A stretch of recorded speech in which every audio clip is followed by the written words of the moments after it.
o'clock news. Harrowing video shows the power of flames during an overnight fire in Brooklyn. The fire ripping through 3 buildings, leaving both businesses and families without a place to go.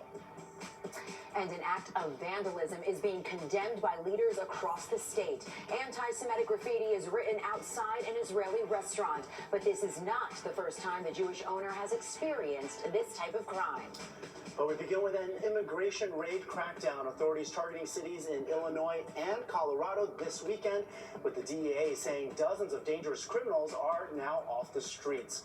Welcome to the 10 o'clock news. I'm Arthur Sheehan. And I'm Tina Cervasio. The Trump administration is wrapping up week 1 of their pledge to carry out the largest deportation campaign in American history. This weekend, federal authorities focusing on cities in Illinois and Colorado. Right, and Fox 5's Stephanie Bertini joins us in the studio right now with a look at some newly released video of these operations. Stephanie, what's it looking like? Arthur, Tina, these operations are just the latest in the immigration crackdown. The administration says it's focusing on criminals first. Last week alone, we saw a range of executive orders and actions, some unprecedented.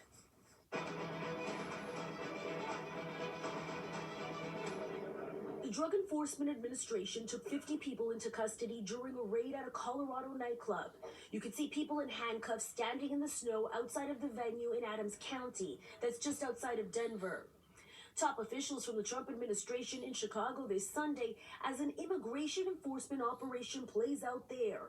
The immigration crackdown, more evidence of the president's push to deliver on his long-promised mass deportations. The governor of Illinois had this to say. When we're talking about violent criminals who've been convicted and who are undocumented, we don't want them in our state. We want them out of the country. What they're also doing, though, and it's quite disturbing, is they're going after people who are law-abiding, who are holding down jobs, who have families here, who may have been here for a decade or 2 decades. What we need is a path to citizenship for them. We need to secure our border. We need to get rid of the violent criminals, but we also need to protect people, at least the residents of Illinois and all across the nation. Immigration front and center during President Trump's first week in the Oval Office, with ICE raids happening in cities all over the nation. Criminals are the first targets, according to the administration, but not the only ones. Here's Border Czar Tom Homan. If you're in the country illegally, you're on the table.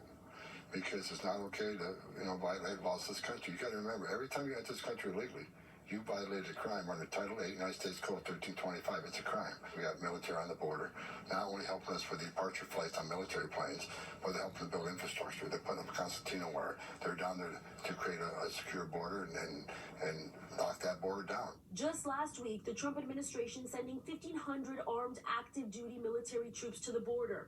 It shut down refugee arrivals, and the president signed an executive order to end birthright citizenship, which a federal judge quickly blocked temporarily after legal pushback. The Trump administration has said federal agents can move into sensitive areas like schools and churches. And while that's getting pushback, including locally, by a group of faith leaders and teachers who held a press conference on Friday, pledging to still provide a safe place for all, including migrants, we're also seeing support for the many actions and orders regarding immigration enforcement here at home. Nassau County Executive Bruce Blakeman said Nassau County Police and Sheriff Departments are fully cooperating with ICE and other federal agencies to round up illegal migrants, starting with the worst first.